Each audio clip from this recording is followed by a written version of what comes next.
Really just for the regional council guys, I'm just interested in some of the environmental stuff. We're just hearing about, well, we know about wallabies all around the place. We're now hearing about the proliferation of pigs and deer in forestry blocks. I noticed a big article about the proliferation of turtles. I'm really concerned that there's no one in regional council fast enough to catch the runaway turtles. How can we satisfy? How can we be satisfied about your policies about protecting the environment? I'm just for those that are current candidates and aspiring ones. Well, we started on wallabies. We have wallabies on our property. Very happy to have a few friends that come and shoot them from time to time. My biggest concern for a long, long time has been about the regional council does report after report about the extent of where they are spread to, but that seemed to be their focus for a long time. It appears to me that they have much more exercise now about trying to control them, and certainly we're getting less around us than we did a few years ago. Dale, I can't remember his name, but anyway, Dale, the Wallaby man at Regional Council, did finally speak a little sense to me when he spoke. I spoke with him personally 2 or 3 years ago, and his argument was that if they kept travelling east, you know, where we are out Pongakawa way, they'd eventually get to the sea and they wouldn't swim too well. They were much more concerned about stopping them spreading into the Waikato and further afield that way. And so there was a little bit of logic in that regard. But I totally share your concern, and I talked in my speech about pests, both animal and plant, and my wife thinks I've got a hate session with woolly nightshade, and I crawl through the blackberry in my forestry block to try and keep it out. But I'm really concerned that there are so many other things in our communities and people ignore them and don't do anything about it, and it certainly is a concern to me. I'll pick that up, Graham. I might not look very old, but I can actually remember the days of pest destruction boards, and I in fact used to get shotgun ammunition for the purpose of demolishing rabbits. So what I'm saying there is I think, again, you're better to put the solution back more locally, because the locals know exactly what's going on much better. The regional council's contribution to that can be to supply materials, as indeed in the old pest destruction days of supplying ammunition, etc. But I think you're better to put it back in the hands of the locals and say, you guys have your local pest destruction board, just like you have a local catchment board, and let them work out the solution. But I think it's already clear, though, that forestry is providing an inordinate degree of the problem, and so the forest guys need to get a pest destruction levy that is higher than the agricultural guys. If it's a forest over X amount of size, they need to have their own special levy, because they're quite clearly the major cause of the problem. Thank you. Any more questions? Yes, please. Yeah, I have one. I mean, somebody actually did mention woolly nightshade and looking after our waters and things like this. I mean, here in Te Puna we have this thing called the Hako Stream waterway. It has significant cultural, I guess, significance, as it were, repeating myself in that respect, but nobody seems to want to do anything about it. And we have a council who owns the land on the other side of it, whose property is completely covered in woolly nightshade. It's completely covered in other things, which are described as wet, sorry? Drain. Yeah, and everything's blocked over there. Yet the regional council will come, when we had a neighbour who tried to alleviate the issue, they were there within a day. Prosecuted him, threatened him with jail, going to confiscate his digger, and ended up fining him. But here we have a sister council that's effectively doing the same thing and nothing at all. Why will the regional council not prosecute the district council, or at least force them to do what they should be doing, which they do every other ratepayer in the community? It's one of the key responsibilities of regional council is biosecurity and maintaining biodiversity. And we have noxious plants, noxious animals that are out of control. Woolly nightshade, you know, possums, wallabies, rats, pampas grass, callurpa is one, is a seaweed that's progressively invading all through Coromandel now, but it really affects the marine environment.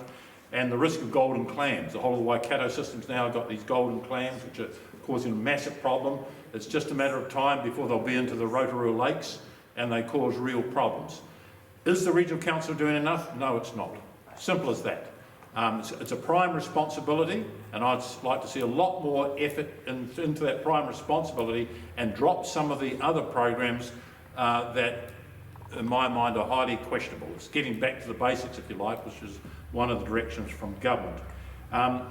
While the Regional Council has the responsibility, and it's not an easy one, you know, getting rid of rats is not something that's easy. They run for For office. Yeah. And even the tortoises and turtles can be quite elusive. They're marginally faster than the woolly nightshade, though. So while it's the council's responsibility, it's actually the landowner's primary responsibility, but the Regional Council has to make sure that the work's carried out.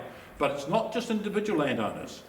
Local roads, NZTAs are a real culprit. You look at the woolly nightshade along the highways and the gorse, you know, they don't do enough to maintain the land that they're in charge to do. Go around East Cape up Highway 35, woolly nightshade and pampas grass out of control. Yeah, I can understand that and that sort of thing. And you said the landowner is the council. Yeah. Ourselves and our neighbours, when we were first there and before the council decided that it was buying the land or something, we had actually completely eradicated woolly nightshade, Yes. pampas grass. Yes. And now all the council ever does is they go and mow it with something that spreads the seeds everywhere, and we're forever fighting and having to. We try and run our farm organically. So we spend all our time either digging them out and then trying to burn them, or, you know, at least only cutting them off and spot pasting them so that we're not spreading pesticide. But you said the landowners, so why are you not forcing, the question was, why aren't you forcing the district council to do what you force every other landowner to do? We are. We have written to NZTA and I believe the district councils to remind them of their responsibilities on their local roads. I relate to the problem. I live on a block of land at Omokaroa that adjoins the estuary, and I've got about a couple of hectares of property there's no public access to, and I have to look after it. When I moved in there some 5 years ago, it was just a mass of woolly nightshade, blackberry and pampas grass. I've got rid of the lot. I've spent about 20% of my free time doing that, so I know what it's like. But it's a huge issue. We have to do it better, and someone made the comment that we've got to empower local people, and the Regional Council should enable and involve the community groups, involve the farmer groups, and actually do it at a high level, and part of that will be the carrot and the stick. For those that aren't doing it, there's no point in having regulations if you don't enforce it. There's nothing worse than regulatory churn. If you're going to have regulations, keep to the rules and enforce it. So that's the challenge that we have. I have total sympathy for what you're saying. Ken, while you're on your feet, does the Regional Council own Tarangi? No, No. Okay. no, Thank you. no, we don't. I think the City Council does, from memory. Oh, did it? Yeah. And interesting enough, a lot of the titles, their titles go right out, in some instances right out to the runway. It's quite interesting. Thank you. I think that last conversation rather illustrates exactly what I was just saying before. The individual landowners tend to do a much better job of managing their property than what they're given credit for. And if you, it's not just a council issue there. Farmers will tell you DOC's an appalling neighbour. They do a lousy job of their own pest management and weed control, etc. The private landowner is the guy you need to get alongside of, not beat him over the head. Work with them because they are your only hope of actually having the land well managed. The private landowner has got more of a stake in doing the job right than anybody, and you need to approach him in a way that retains his goodwill and cooperation, because that's how you get the best result. And it's already out there, the evidence is there, you've just proved it. The council-run land was the poorly managed land, right? Government-owned land, as Ken was just saying, NZTA stuff, is the poorly managed land. And the DOC estate is poorly managed land. The private guys are actually doing a pretty good job. So we actually want to encourage them as much as we can, the least amount of stick, more carrot, but to be honest, they don't even need a lot of carrot. They're doing it pretty well. Be on their side, don't bash them around. Ken, you mentioned Laura Parrott. Chairing the meeting. No, I just said you asked the question. You come from the ships that come in?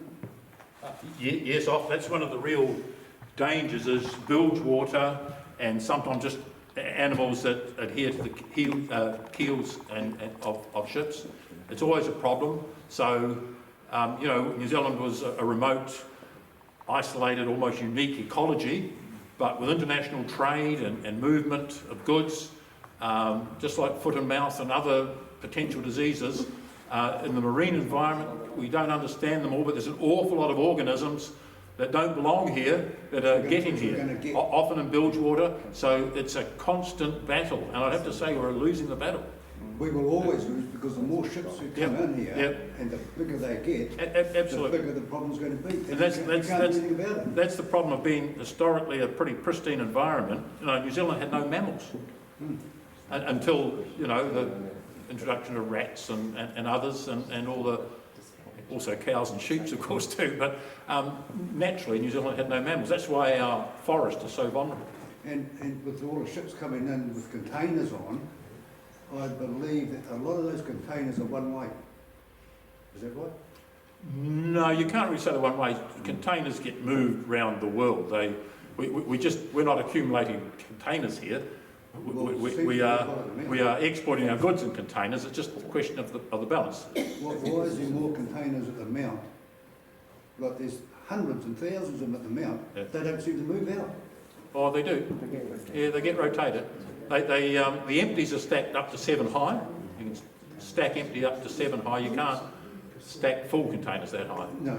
Yeah. No, it's just there. Just wondered about that. For regional council candidates, we've had many meetings at regional council. One of the things that shocked us the most in one of our meetings was that we were told explicitly by a staff member that they do not have time to monitor. What do you have to say about the role of the monitors and how vigorous that should be in compliance of resource consents or unconsented works in the Western Bay? We are a victim of that very seriously in Te Puna. How are you going to make that an improved situation for us, please?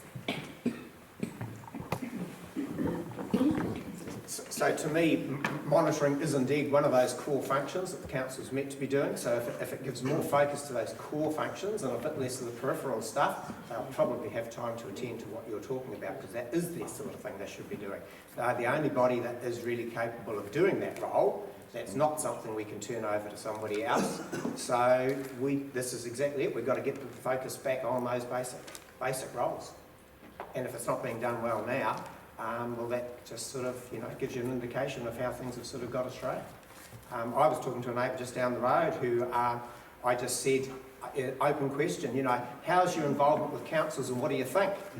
Oh, she said, Western Bay has been good to us, but regional council's been terrible. And then proceeds to tell a story probably similar to what you're about, where a neighbour was doing something they ought not to do, and the regional council was taking absolutely no action whatsoever. So yeah, it's, to me, it's sort of a basic failure that, hey, that's a core responsibility and it's not happening properly. Is that for me?